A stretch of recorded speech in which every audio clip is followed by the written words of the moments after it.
Welcome back to the channel. Today what I'm going to be talking about is arm day and how I do it the caveman way, basically. The basics and the different things that I use. It's kind of unorthodox, but this right here is again that easy bar. I normally put it on top of jack stands where I can add and subtract weights easily without having to set the bar on top of a bench and risk it flipping over and popping you in the face or something like that. I normally set mine on top of jack stands. That way it's easy for me to change out the weights and everything.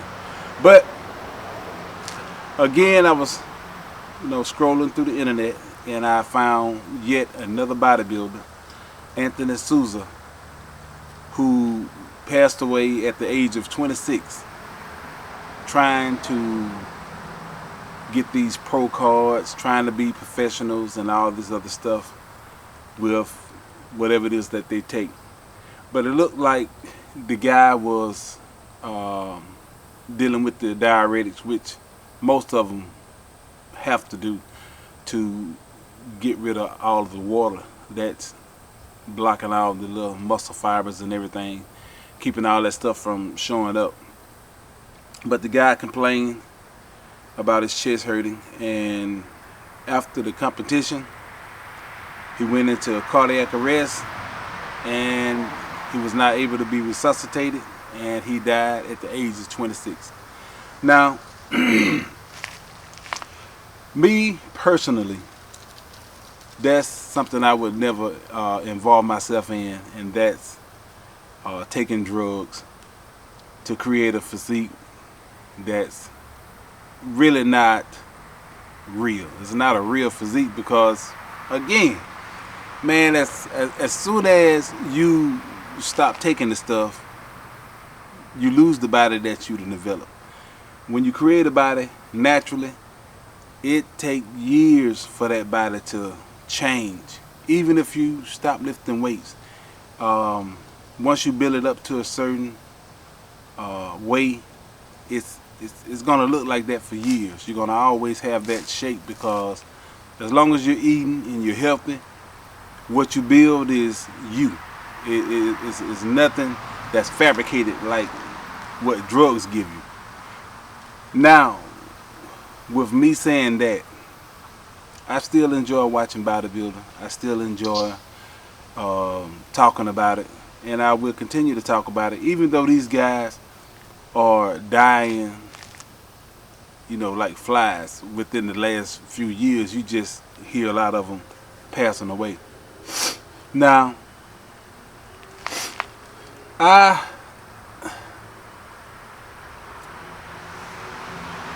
will still continue to talk about bodybuilding from time to time, the Mr. Olympia, things like that, because it's something that I enjoy watching also.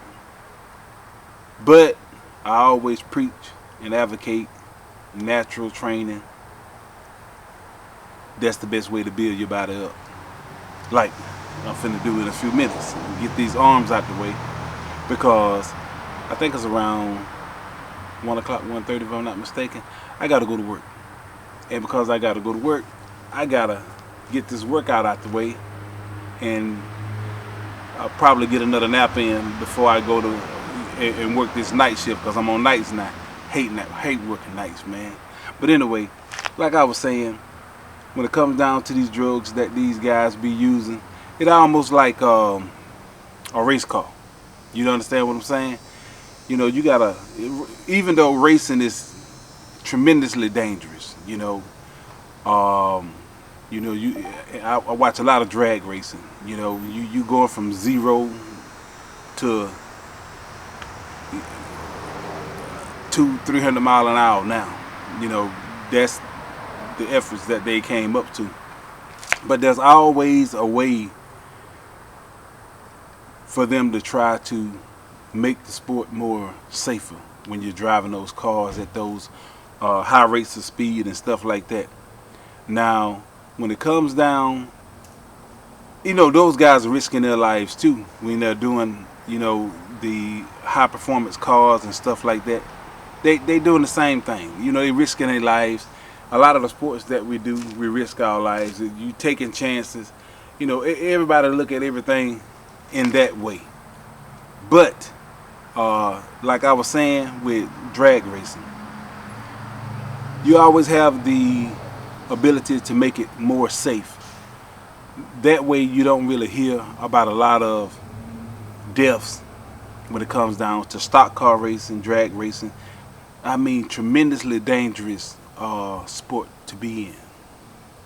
But there's no way when you are trying to be a professional bodybuilder, there's no way for you to really make that safe, because now what we've seen with professional bodybuilding and the level of ripness and size that we are used to and that people are demanding all the time from that sport, it's very difficult to make it safe. I would say virtually impossible to make it safe, because you can't change the drugs, you can't change the effect that the drugs have on the body.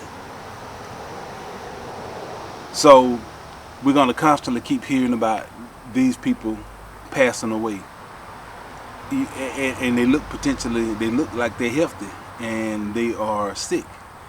Now that right there is enough to make me not want to participate in something like that. Even though I do the drag racing, I got drag racing motorcycles and all that, so the potential of passing away with that is very strong. But again, they have ways of making that particular thing more safe, a lot easier than you doping your body up with drugs and the outcome is terrible later on in life.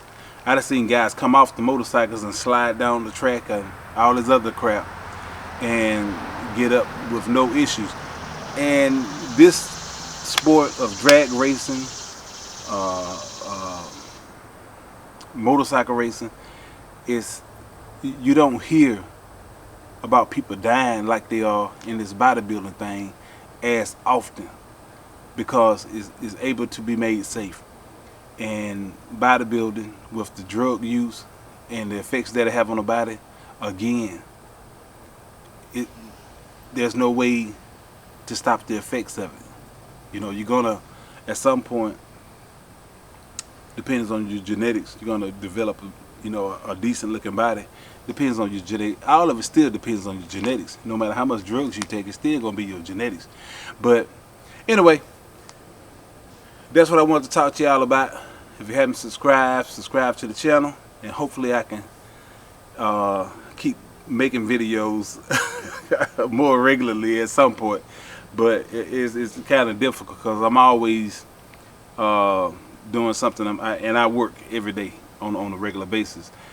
And doing this YouTube thing, whether you believe it or not, it takes a whole lot more effort than most people think to sit down and make these videos for people to watch. But anyway, I'm gonna show you what I'm doing with this barbell curls. And you know, if it's something that you can use where you can, you know, be able to change the weights out safely and effectively, because right now I'm sitting on this block, this concrete block as a seat. And I was having people talking about when I built the seat on that bench, how hard that bench is. And the thing about it is, you know, workouts for exercises like the bench press, it don't take all day. So you can go ahead on and put a towel on there. At least that's what I do. I put a towel on it, I do my weightlifting, and I'm done with it. But anyway, we're gonna get to this curl bar. I'm gonna show you what I'm talking about. Okay, this is the setup right here, the jack stands, the weights. what I normally do, I come up, I'll hit my warm up, 10 rep, 12 rep, 4, 5, 6, 7, 8, 9, 10, 11, 12. And on the back, I still have my clamps and stuff like that. But anyway, I normally go up in 10-pound increments whenever I'm lifting weights with the smaller muscles, because each 10 pounds is a set. When you begin to fatigue and stuff like that, it's easier to keep up with your sets and reps that way. So we'll add 10 pounds. I'll grab the bar again, see, easy change out without worried about lifting up anything. 1, 2, 3, 4, 5, 6, 7, 8, 9, 10. Bar back down. Easy to take off. Easy to change out. Add another 10. You know, however you want to do it. And it makes it a lot easier. I had another video that I didn't put out. Time and all this other stuff getting in the way. But, you know, I was fixing the back on that bench and people was talking about, you know, how hard that bench would be. I only put a towel on it and I still get the job did. And I'm not on the bench that long. Could I add cushion to that bench? Very easily. But that right there is not a concern of mine. Is an outside bench that I use, and I want to keep it so that it'll be easy for it to survive in this weather, as it has been for the last, you know, 10 years. Just to see how long this thing will last. But this thing I had this thing for I don't know how long, over 20 years I know. But it's been out in the weather for around 10 years, so, and it's still together. But anyway, when it comes down to restoring your benches and stuff, you can always put cushions and foam on top of them, put leather cloth on, water resistant. You can do all that, nail it in the back, staple it in the back, whatever you want to do. But this right here is what I do for the barbell curls. Also for deadlifts, I deadlift off stuff like this because this thing can hold any amount of weight that you put on it. And this right here would make it easier to change out your plates and get your workout on and get all that done. Anyway, that's what I wanted to talk to y'all about. If you haven't subscribed, subscribe to the channel. And again, I'll be talking to you later.